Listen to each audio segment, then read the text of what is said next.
Hey there, Griff Hamlin here from Blues Guitar Unleashed. Welcome and thanks for joining me in today's video. I want to show you not only a kind of a cool lick, you could say it's kind of Hendrix-y, John Mayer, I don't know, a lot of different guys would use this kind of sound. But what's really, I think, extra cool about this, and the reason that I am not going to tab it out, I know a lot of times I'll either put the tab on the screen or I will, put a PDF nearby, I'll put a link to it.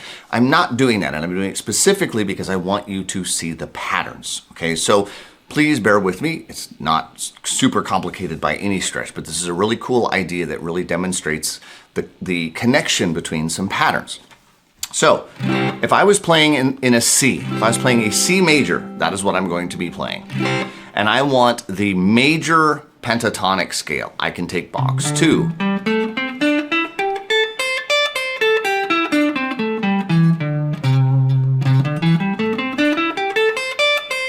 So if I play the top 2 strings of that, I get the 8th fret on those top 2 strings.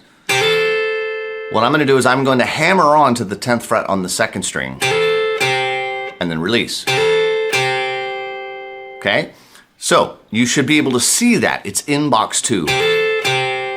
Right? Then if I come down and I go to the 3rd string, right, that's going to be the 7th and the 9th fret.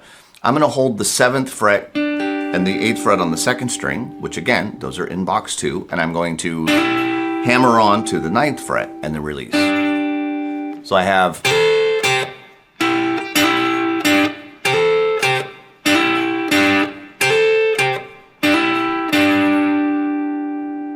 so hopefully you're with me so far. This is all box 2.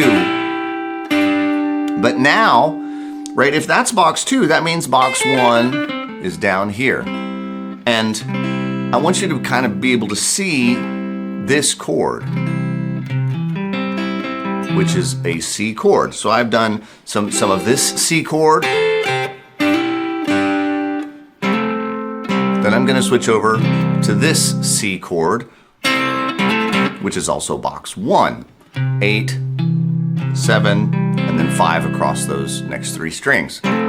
So I'm going to play the 5th fret on the 3rd and the 4th string, hammer on to the 7th on the 4th string, again while holding down the 3rd, and then end it by doing the exact same move on the 4th and the 5th string. So again, I'm holding the 5th fret, hammering on the 7th, which fills out that chord.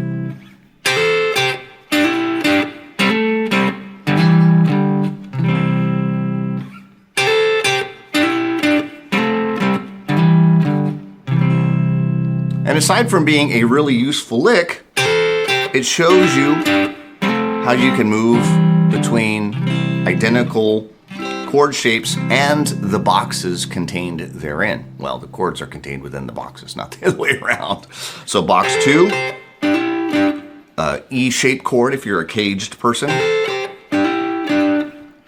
Box 1, G-shaped chord. Such a cool lick. And you could, go down to that route. You can go anywhere you want.